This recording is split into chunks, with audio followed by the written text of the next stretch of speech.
Hi, and welcome to the High Vibration Living podcast with me, your host, Chef Whitney Aronoff. I have the great pleasure today of chatting with Chef Elliott Prag. Chef Elliott Prag is Dean of Student Affairs and Career Services at the Institute of Culinary Education in New York City. And I was lucky enough to have him as a chef instructor when I attended the Natural Gourmet Institute. Chef Elliott is a much beloved chef instructor and original department head of the Health-Supportive Culinary Arts program at ICE. And he has more than 22 years of experience teaching recreational and professional cooking classes, specializing in local, whole, seasonal, and organic foods. His culinary background includes years as the chef owner of a catering company, followed by 8 years as a multi-client personal chef, and nearly 2 decades teaching a variety of classes at the Natural Gourmet Institute.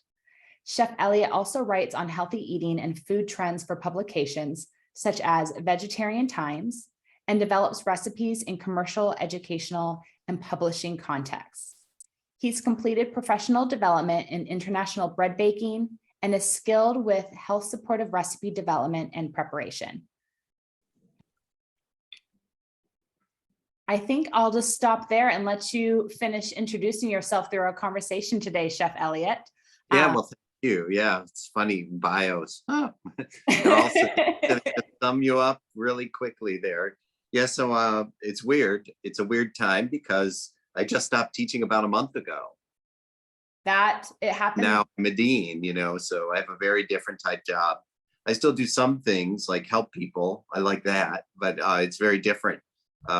I never contemplated I would stop teaching. I thought I'd finish my career with that, but I'm something new now. Well, congratulations on your promotion. Very well deserved.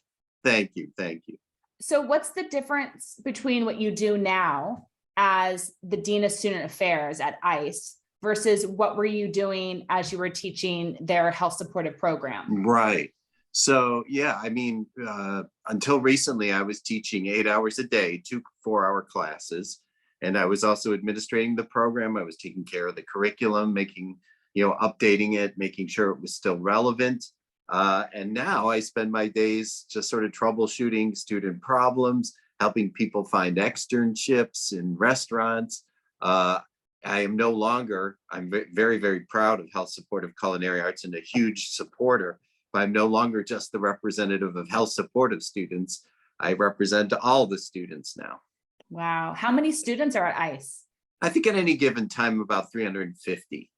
Wow, that's a lot. And really amazing that there's always that many people going through a culinary program.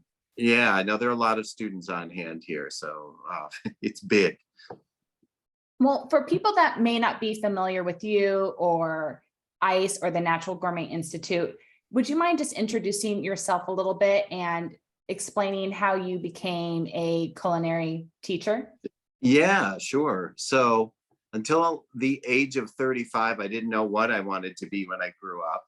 And around that time, I had an introduction from my mom, of all people, to macrobiotics, which she was just learning about. And that was very popular way back, even before, actually, this started before 1995.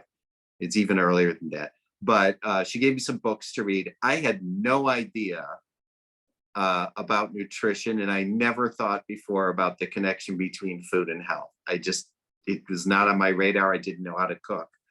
But I became very fascinated with that idea. And in reading, I eventually came across the founder of Natural Gourmet Institute's book called Food and Healing. And then I realized in reading it, that she had a school in New York. And I was like, well, now I know what I want to do. I want to go to cooking school. It was just like a huge leap. I was also at a point in my life where the last thing I did before I went to culinary school was I was a management consultant, and I loathed doing that. And I went to law school, and I loathed that. So this was like the first thing I think I was ever really excited about. And I'm from Detroit. So I moved to New York to go to Natural Gourmet Institute, and that just changed everything. And just to round out the biography, I attended the school. I loved it. I was like, this place is kooky, but it's home to me. I love it. And then from there, I worked in restaurants, to get that experience. And then I realized I liked New York a lot, but I couldn't afford to live in New York on what they paid in restaurants, for God's sake. So I started doing private and personal chefing, which turned into catering, and all within this health supportive sphere. And I'll talk about Natural Gourmet in a second. And then from there, I had an opportunity that got my foot in the door at Natural Gourmet to teach some public classes. That turned into professional classes. That turned into full-time employment. In the middle of there, I ran away to Bulgaria for 2 years. I was invited by a publisher to open a plant-based farm-to-table style restaurant in Sofia, Bulgaria. That was way back in 2003 to 2005. But then I came back and I said, by the time you knew me, I'd been well settled as a full-time instructor and curriculum person for NGI, Natural Gourmet. And then NGI closed, sadly, in 2018 for financial reasons, like so many smaller schools. And we merged into, or our curriculum was purchased by Institute of Culinary Education. And here that program is called Health-Supportive Culinary Arts. And that's where you find me now. Natural Gourmet was a very special place, founded by Anne-Marie Colbin in, well, you could say in the late 70s when she taught in her home, but by the 80s, she had that home on 21st Street where you went to school. Mm-hmm. And it's a really special place. I think it's the only school, it was the only school. See, I still talk about it in the present tense, but students still talk about it. But yeah, the school lasted for over 40 years. And it taught many students about the healing properties and the health benefits of whole foods, mostly plant-based, all that stuff that Michael Pollan talks about, Anne-Marie talked about, 20 some years before him, if not more than that. I haven't done the math, but yeah, he got a lot of credit, but Anne-Marie never cared about credit. I asked her that once. I'm like, does it bother you that Michael Pollan was the one that everyone says like, oh, that's where we learned about plant-based food? She's like, I don't care how the message gets out so long as it gets out. But as you know, Natural Gourmet was a small school, 3 kitchens, 3 nice kitchens, but 3 kitchens nonetheless. And it was like a family. And it was a beautiful place. The instructors were super knowledgeable about plant-based cuisine and about healing. And I don't know, just there's never been any place like it. And I wonder if there ever will be again. I know, it was such an amazing little spot within New York City. I feel really lucky that I got to go to the safe home every day while I was living in New York City. It didn't make it feel like I was in a big city. It felt like I was in a really wonderful community. Yeah, that it always had that. And there's no duplicating that. It had a certain authenticity and an intimacy that you're just not going to find too many places. Students still, I look on social media, still there are people from 10, 15 years ago still posting pictures of their class and saying, this was the best time of my life. I'll always remember this, it made me so happy. So it was cool to be part of that. I feel the same way, but it might be because I went to culinary school around the same age you did. I was in my 30s and I knew that was really the path I wanted to go down. So when you're in school learning about something that you really want to be learning about and things that affect every layer of your life, it's a profoundly exciting and impactful time that you will never forget. Yeah, no, absolutely. Absolutely. But I also found it so interesting that I had to go to culinary school to learn how to properly prepare food for myself. That's what I found so fascinating is I grew up in a family that cooks, but there were layers to cooking that I just didn't even understand were necessary in order to make it healthy, like washing rice, like soaking grains, by adding kombu or a bay leaf to cooking beans. Right. Yeah, things, there was an aesthetic at the school, like all culinary schools had, food had to be beautiful looking, but then there are all the things that enhance the nutrition and the bioavailability of the nutrition, et cetera. Yeah, there was really special knowledge, very steeped too in sort of not just Western nutrition, but sort of what we used to call right brain theories like macrobiotics and Ayurveda, which I love that stuff. So yeah, there was a lot to learn. Yeah, there is a lot to learn. So what's some of the curriculum that transferred over to ICE? Well, largely the entire program came. All we had to do to it, ICE has a different day. Natural Gourmet had a very civilized 9 to 4 day with a 1 hour lunch. So you were in class, I believe, 6 hours. Here you're in class 4 hours, one period. So all we had to do was move content around. The program is still evolved. I think it's as good and improving even from when we did it, only because that's what happens when you do things again and again. You're like, oh, this could be done so much easier or better if we do it this way. So it's still evolving. But you would recognize most of it if you came here, and you'd be like, you might even be a little jealous, like, oh, where did these recipes come from? We didn't have these. So we have worked on it, but it's essentially what you learned, maybe minus some of the things that probably needed revision. And maybe those things too, some people would lament that they're not there anymore, but essentially it's the same program. The only thing that I would change if I had to go back in time and change my culinary school experience is to change the season I was in school, because I love fall vegetables and fall food. Yeah. So I wish I could have been in culinary school at NGI during that time, so I could have gathered those recipes. Yeah, no, that's absolutely my favorite time to eat too. Actually, spring, summer is all that fruit in the Eastern Seaboard, but the vegetable profusion in the fall is, to me, superior to what you get the rest of the year. So I agree with you. Yeah, and especially on the East Coast. I'm in California, and the produce on the East Coast this time of year is spectacular. All right. Where are you in California? I'm in Laguna Beach. Oh God, it's so beautiful there. God bless you. Good for you. Thank you. Well, very similar to, like you mentioned, I got out of culinary school. I was in my mid-30s, and the thought of working in the restaurant industry and paying for rent in New York City, it stressed me to extreme. So it's very difficult to do unless you want to live with roommates the rest of your life. Yeah. And it's something I absolutely would have done if I had been a different age when I graduated from culinary school. But having lived a corporate life in a city, I knew what it took. So I decided to go back home to start my culinary career. I thought it would just be a little bit easier of a pad to launch from. Right. Okay. So now that you've stepped away from working full-time as a teacher, what are some of the classes that you reflect now that you just loved teaching? Oh gosh, I have so many, but I love teaching bread. Can't eat it like I used to. It has a different, now that I'm 63, it has a different effect on my body. Actually, I feel much better if I don't eat too much of it, but I love the process of making bread. I love sea vegetables. I could do that all day long, just cook different sea vegetable, seaweed dishes. I don't know. There were so many classes I loved. I like the international cuisine classes. Any place where you can use lots of herbs and spices and different combinations. So, then we did Indian cooking and Mexican cooking, and I love that. I love macrobiotic day because it's like, I was really deep into it years ago. So it's very nostalgic to me.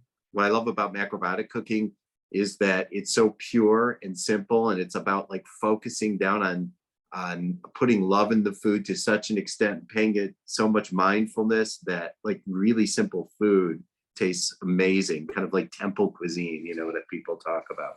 So those are some of my favorites, I would say. If someone wanted to learn more about macrobiotic cooking, what books do you think they should pick up? Yeah, that's a tough one because, macrobiotics is not very, how shall we say, it's not trendy right now at all. Yeah.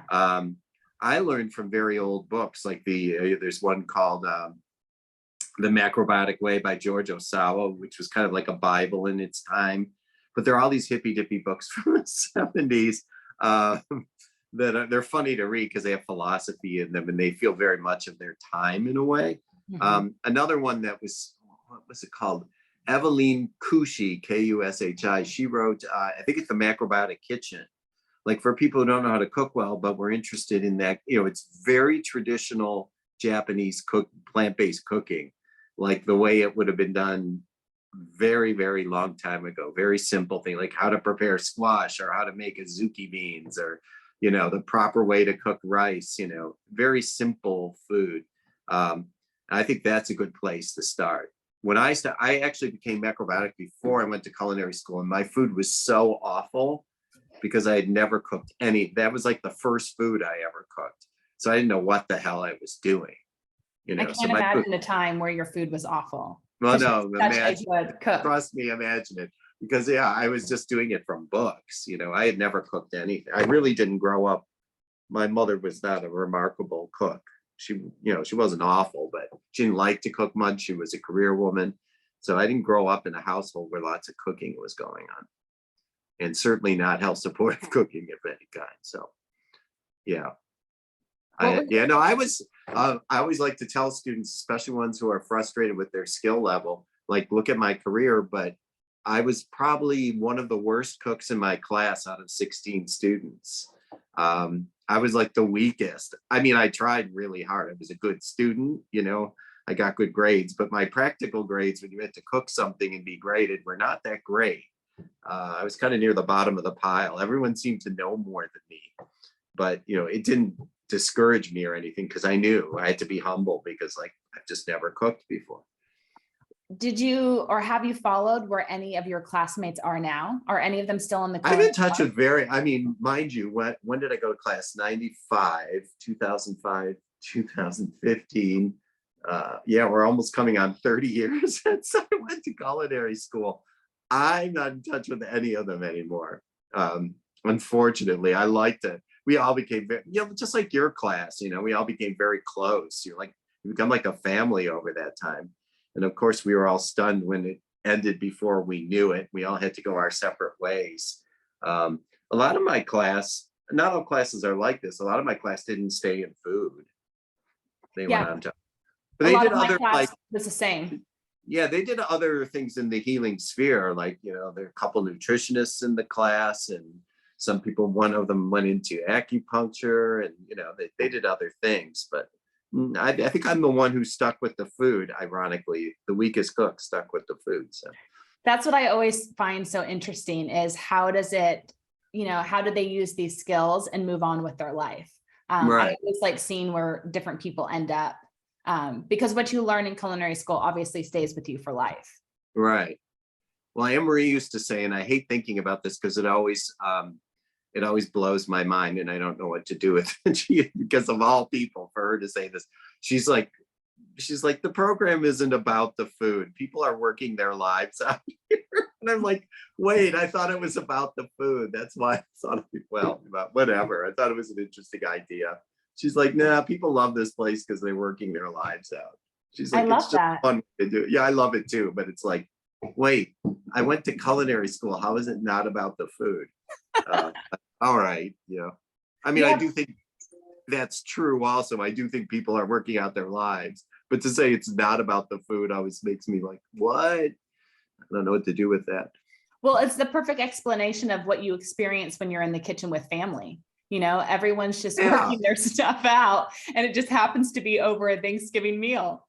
Yeah, that's funny. That's absolutely true. You did. I mean, yeah, there's a lot of interpersonal dynamic when you cook in teams or with family or whatever, or with a partner. If you're, in school and you work with this person, you work. Yeah, so I guess that's true.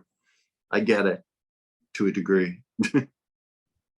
Are there any students that you followed to see where they ended up in their careers, or any? Oh, I know a lot. That's the other thing. Natural Gourmet students keep in touch through I'm really surprised, as unpopular as Facebook is becoming for young people, the Natural Gourmet page is extremely vibrant. So you can see there, people are asking each other. I mean, that school closed, 4 years ago now, and students are still exchanging recipes, tips, job leads, all sorts of things. So I can see people there. I see them on Instagram. People reach out to me constantly. I hear from people, mostly through Instagram. People DM me. People ask me for recipes they've lost. I can find them all. I can get, just know that if you ever, but That's yeah, I guess great.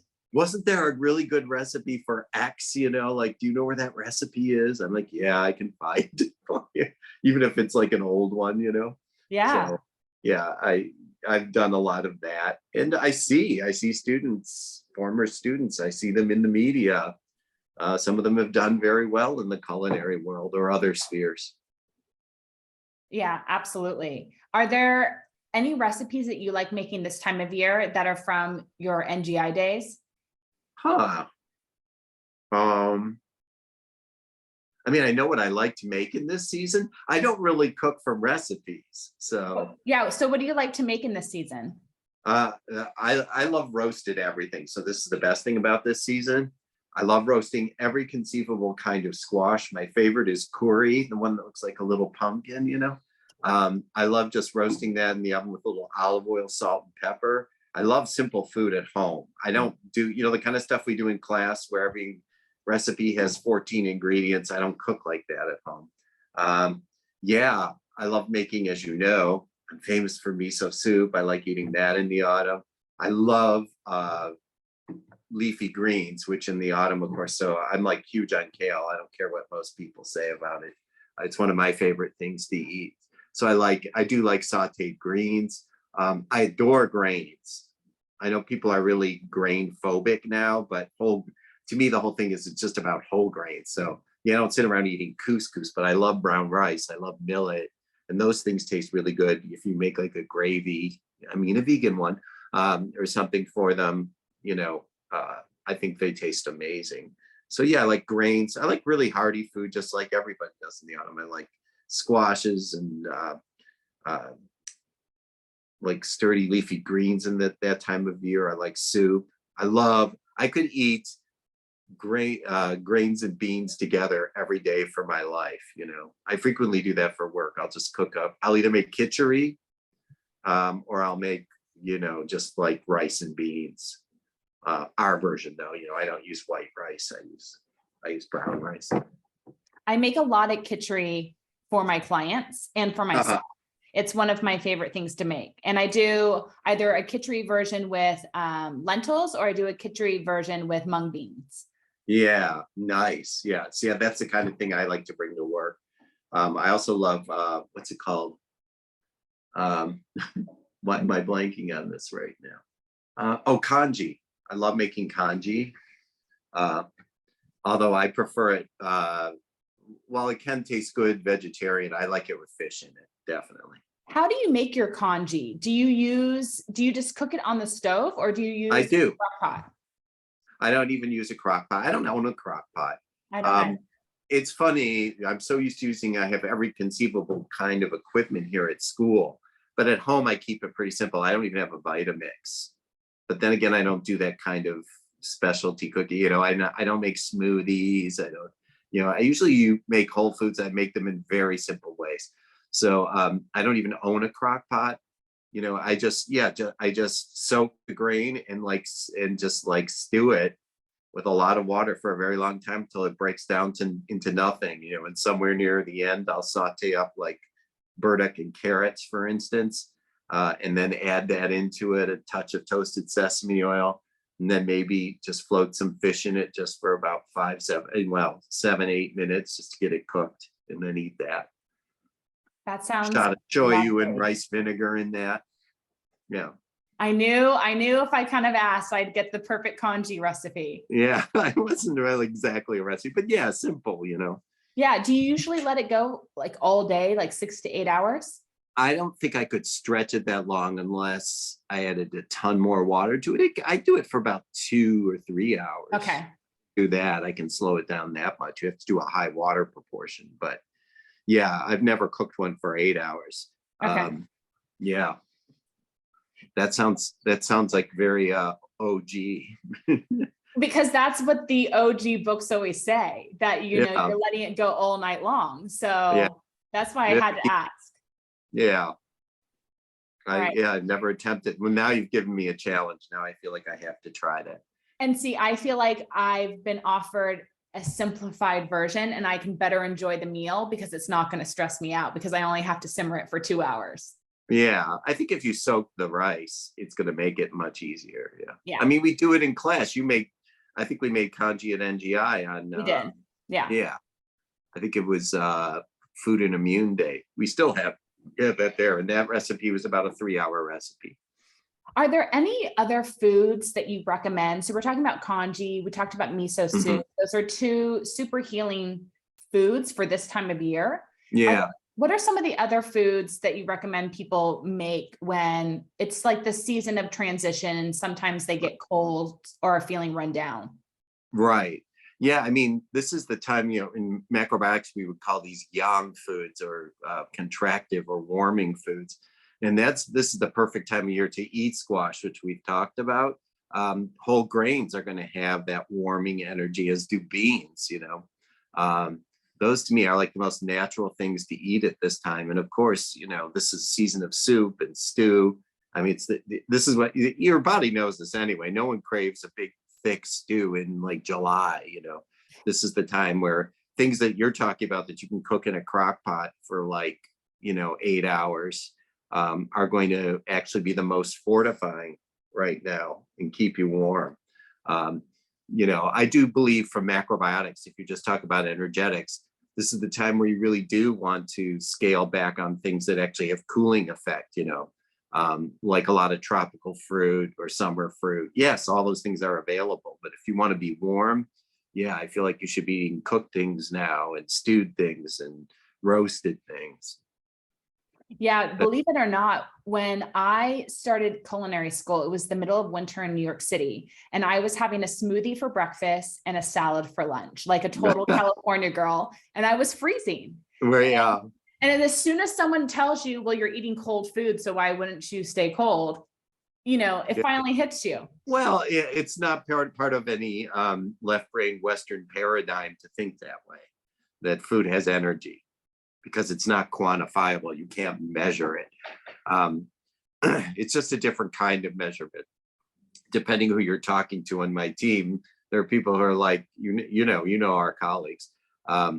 Some of my colleagues are like, that's hogwash. There's no scientific basis to those beliefs, but food has energy and it can't all be quantified. I mean, if you're listening to your body, you can feel some of these things actually. Yeah. You do feel warm after you eat a stew. You may not think about it, but it has a warming energy.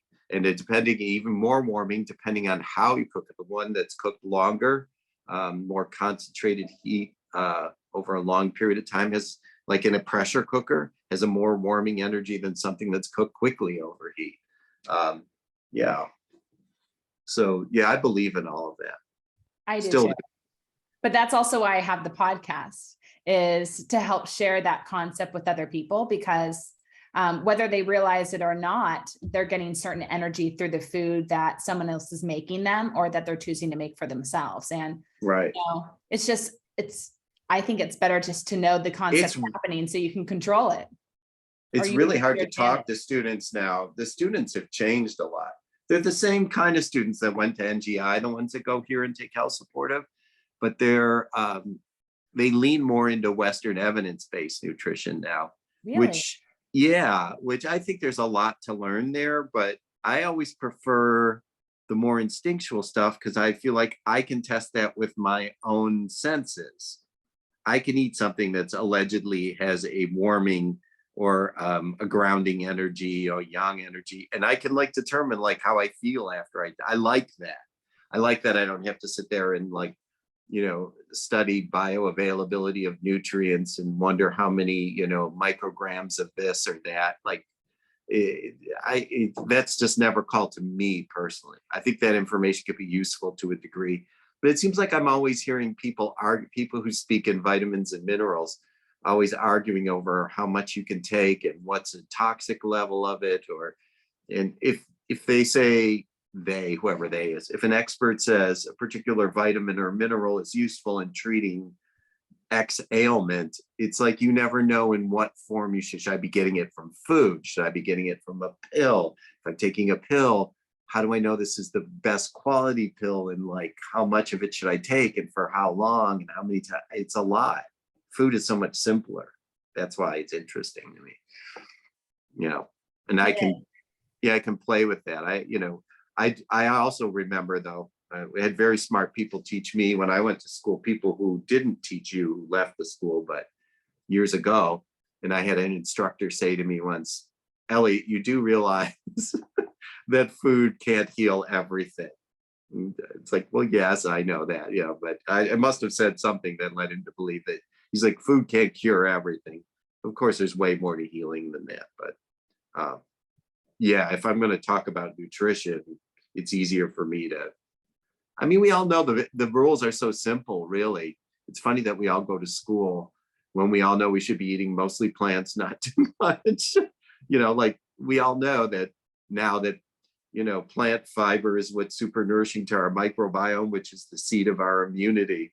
It's like, it's so funny that we all paid to go to school to learn, something that probably people have known for centuries, but so be it, Well, share with me some of those food rules that people might not be aware of. The basic whole, just a few of the little philosophies. Yeah, like the impart school's on philosophy was quite simple. I loved we always started with the basic idea of you should be eating whole food that's real. And what's a whole food? It's food that nature provides with all of its edible parts intact. And that's even important, that last phrase, edible parts. So, someone, can argue with you if you took an ear of corn and pulled off the husk and even the, what do you call that? The silk. The silk is edible. You can make tea with that. If you pull off the husk, some smart ass could say to you, well, now it's not whole, you've removed part of it.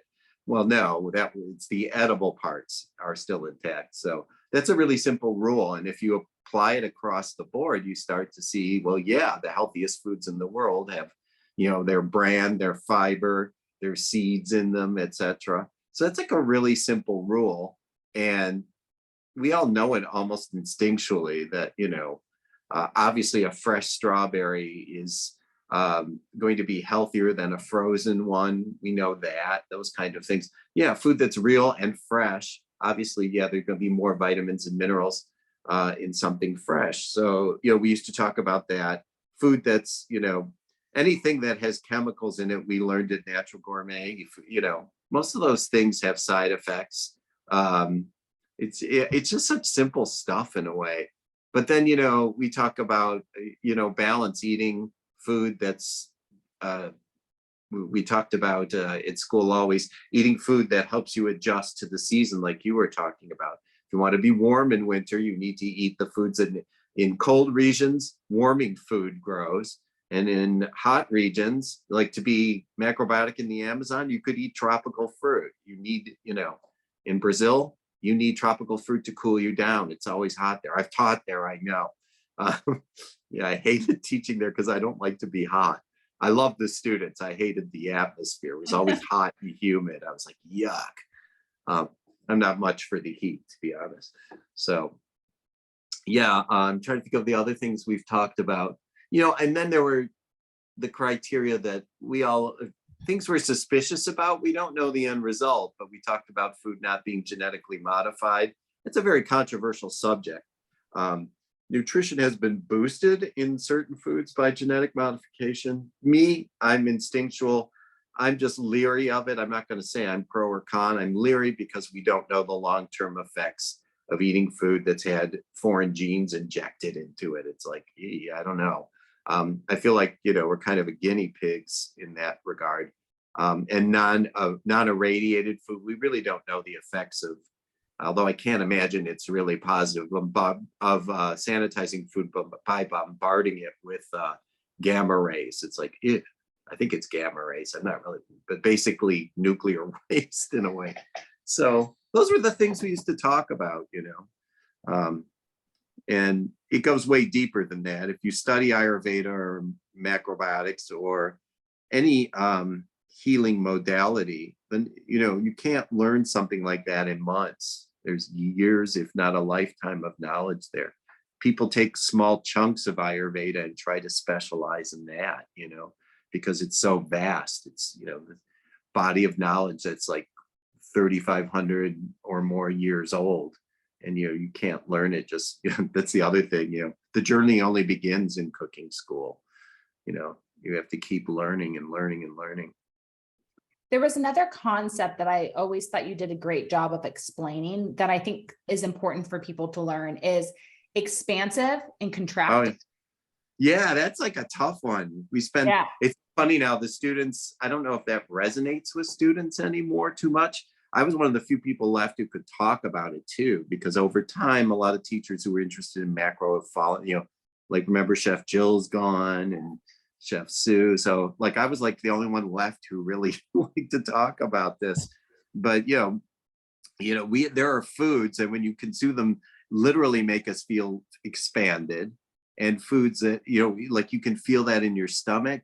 You can also feel it in your mind. Obviously, alcohol and drugs, people talk about, drugs, I want to expand my mind.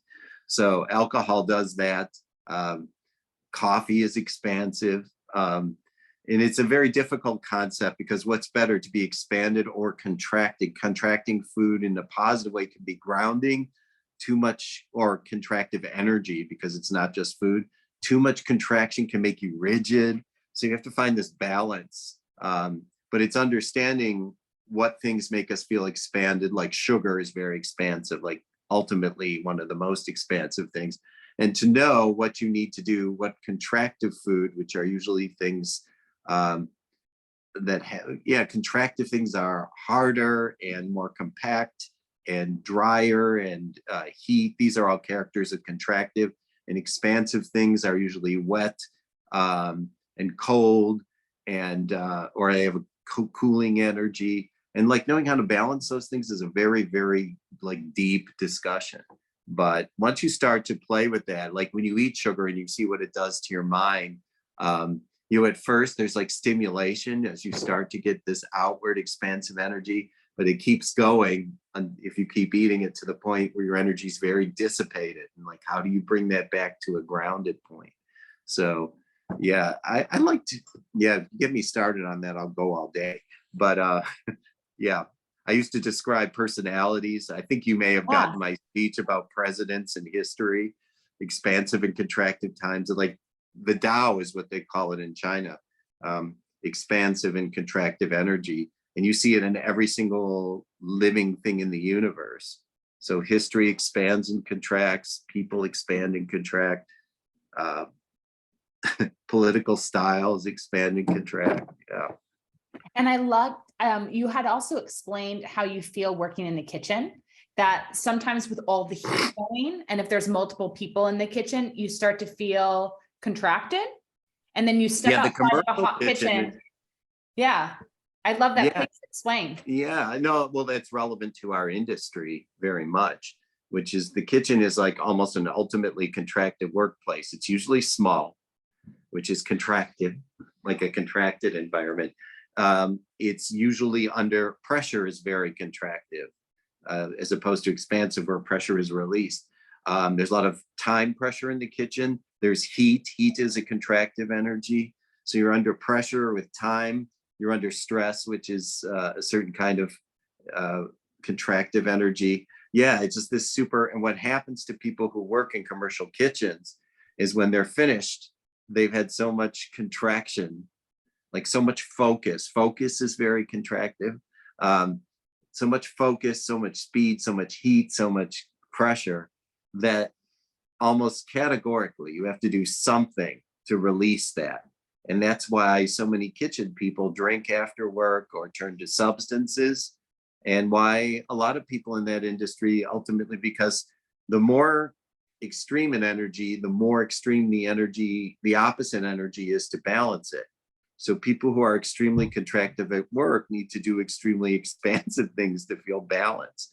So they drink or they take drugs or, they stay up all night and party. Yeah, it all makes sense when you think of it that way.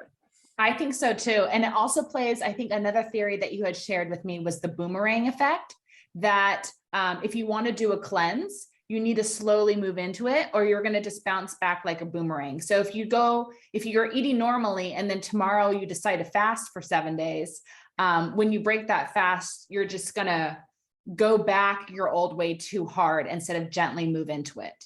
Right. Yeah. A lot of people don't think about, fasts can be very useful if you do them intelligently. And that's just about, as many days as you're on a fast, because you should really go by instinct. As long as you don't feel hungry or, deprived, you can keep going. When you start to feel hungry and deprived, you should start to wind the fast down. But that doesn't mean like, okay, I'm done now. I'm going to like Burger King and I'm going to get a double cheeseburger tonight. That will probably make you sick. Um, yeah, generally, if you're doing like a plant-based fast, if you're just drinking broth or something, if you're on it for 5 days, you should slowly come off of it for 5 days. Maybe fortify the broth with some more vegetables, then eat some grains and beans, and then, slowly return to a more moderate way of eating instead of like just binging, which we do in America. We love to binge and purge. Yeah. Let me detox so I can retox. But maybe this information will help who's ever listening. So the next time you decide to do a cleanse, it's a little more gentle. Yeah. We're in a time now, I don't think it's particularly healthy, where we assume everything in our insides is filthy and needs to be, people really, most people who were intelligent about things like fasting and detox would do it, seasonally, like in spring and autumn. And now people are like, I feel like scrubbing up their insides every day of their lives. It's like, everything in moderation, right? That's the other thing that we pay money to learn, when we already know that, but I guess it's better when someone else tells. Sometimes. Yeah. Sometimes. Yeah. Well, on the lighter note, Mm. what are some of the restaurants that you're loving in New York City right now? Oh, this gets me into so much trouble at work.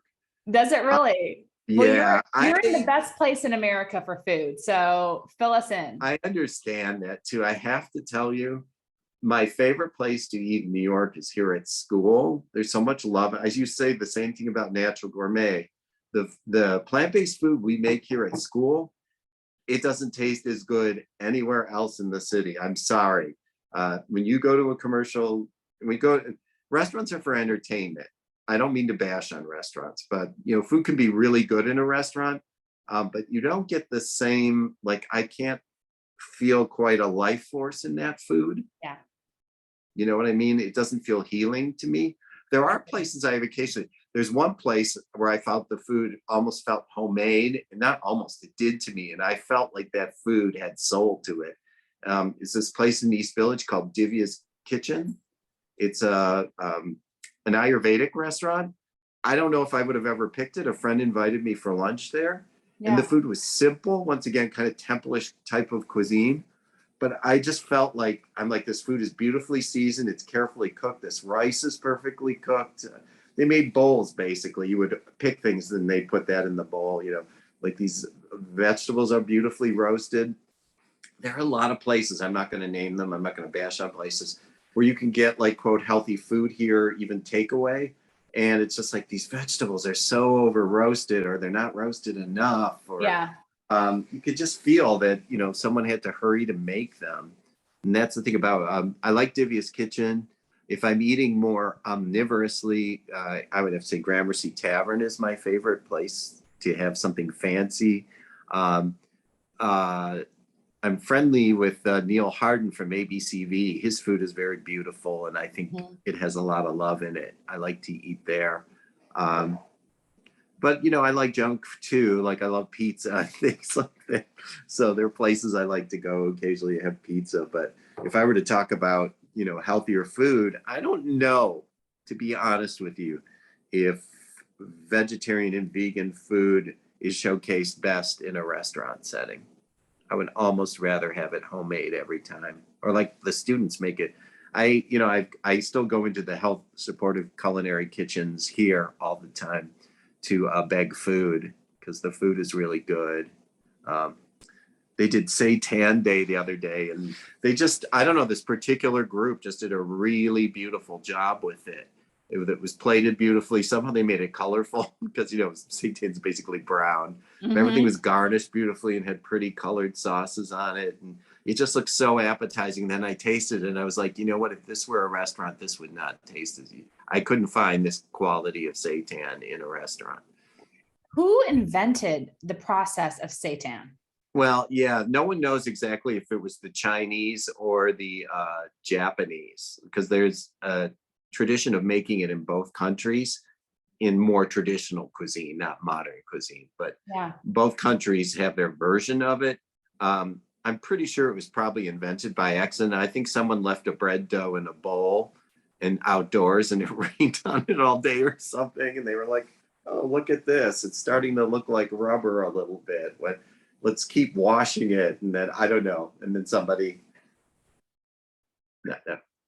Yeah, it's So, just one of those mystery foods. sorry, somebody was like waving at me. No, that's okay.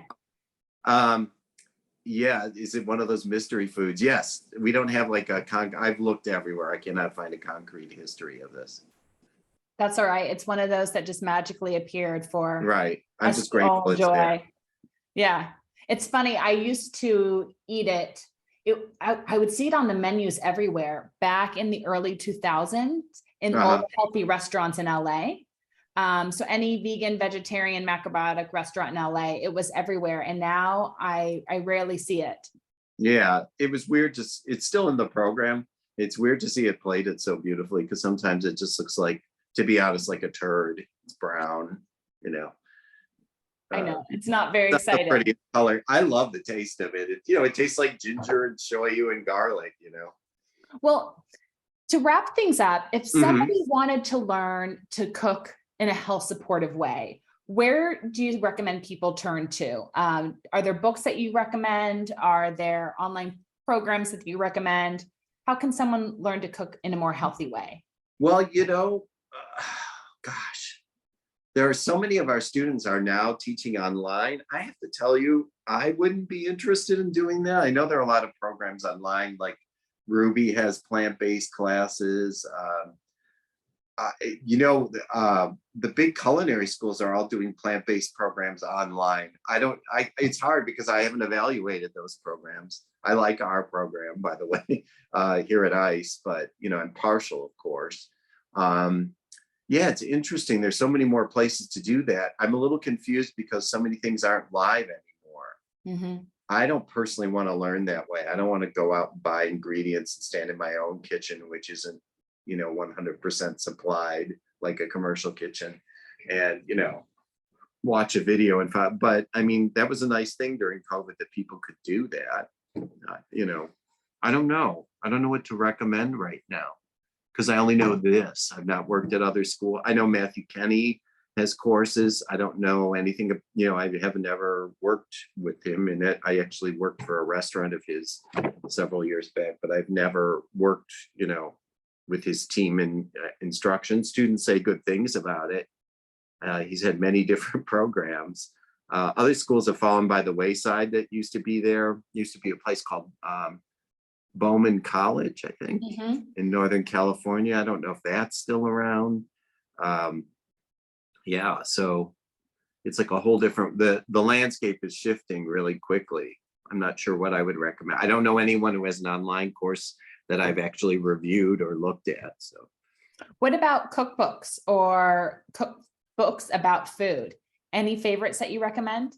I don't have one. It's so weird. I've taught in a program that never had a book, it was just people's knowledge up here, some lectures and some recipes, basically. Do you have a cookbook that you found useful? And so the one book that I've always referenced since I got out of culinary school is Rebecca Wood's The New Whole Foods Encyclopedia. Oh yeah, we used that in school. Yeah, I love that one. Just if you just want to learn, okay, why am I picking up this rutabaga to put in a soup or a stew? Right, they're good tips for that there. It's good tips on how to use that rutabaga and then also what that rutabaga is doing for you. And I feel like sometimes when you know the benefits of the vegetable or fruit, it makes you more excited to eat it. I got you. Yeah, no, I haven't thought about that book in years. Yeah, I don't have like a recent cookbook that I've turned to. The internet has changed everything so much. I mean, it's not completely reliable, but sometimes you find gold there. Other times it's just like, this doesn't look anything like that picture. And I swear to God, I followed this, word for word. Yeah. So hard to say. I think I don't know. I'm an advocate of learning cooking from people in person. That's what made it live for me, having great teachers. Yeah, I don't know if I studied macrobiotics from books and my food was awful. Yeah, when I went to school, I was like, it just was a totally different dimension. I guess I'm making a pitch for learning cooking with people, not alone. No, it's absolutely the It's best way. sensory, so to learn it from a book is difficult. Yeah, and you have to see how other people handle the food or handle a knife. And oftentimes the recipe's missing that one tip that would work for you yeah, I remember once I couldn't reproduce some recipe of another teacher, and I was like, well, how long do you cook it? And he answered me in like this, like, well, you should have known, like until blah blah blah, like that. I'm like, well, that's not what the recipe says. Like if you had said that, I would have, I was getting it wrong every time I made it. He was kind of like, what don't you get? So that's the thing about recipes. Well, Kind of the cool thing. yeah, where can people learn more about ICE or the Health-Supportive Culinary Arts program? And if you're in New York, you of course can come visit, and our admissions team will be happy to show you around. That's their job, and that's where they make their money. But also, you can learn about it. I would look, just because we're now in a time more than ever where the visual matters. Look at our Insta,